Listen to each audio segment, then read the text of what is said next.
ఆయన అధికారంలో ఉన్నప్పుడు ప్రత్యర్థి పార్టీలపై ఒంటికాలతో లేచేవాడు.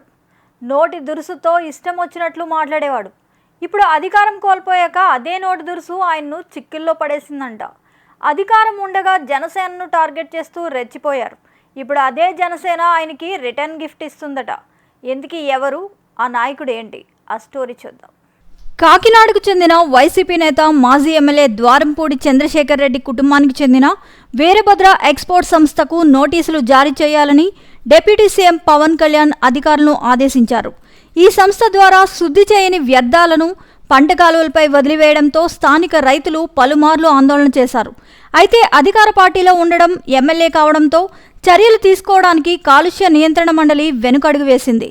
అంతేకాకుండా పర్యావరణంతో పాటు ఆరోగ్య సంబంధిత సమస్యలు ఉన్నాయని సంస్థపై పలు ఆరోపణలు ఉన్నాయి. వీటన్నిటి మీద 15 రోజుల్లో ఒక విచారణ జరిపి ఆ సంస్థకు తగిన నోటీసులు జారీ చేయాలని అధికారులకు డిప్యూటీ సీఎం ఆదేశించడంతో ద్వారంపూడి చంద్రశేఖర్ రెడ్డి కోటకు ఇక బీటలు పడుతున్నట్లే. ఎన్నికల ప్రచారంలో భాగంగా నాడు పవన్ కళ్యాణ్ ద్వారంపూడి చంద్రశేఖర్ రెడ్డి అక్రమ మార్గాలపై తీవ్ర స్థాయిలో ధ్వజమెత్తిన సంగతి తెలిసిందే. నీ మాఫియాని కూలదోస్తానని, నీ అవినీతి వ్యాపారాల్ని సముద్రంలో కలిపివేస్తానని, లేకుంటే నా పేరు పవన్ కళ్యాణ్ కాదని బహిరంగంగా హెచ్చరించారు. తాజాగా ద్వారంపూడికి చెందిన సంస్థకు నోటీసులు జారీ చేయమని, ఆదేశాలు జారీ చేయమని అధికారులను ఆదేశించడంతో ఇక ద్వారంపూడి అవినీతి సామ్రాజ్యానికి ముగింపు పలుకుతున్నట్లేనని పరిశీలకులు పేర్కొంటున్నారు.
నిరంతర సంచలన వార్తా సమాచారం కోసం వీక్షిస్తూనే ఉండండి మీమా VST న్యూస్.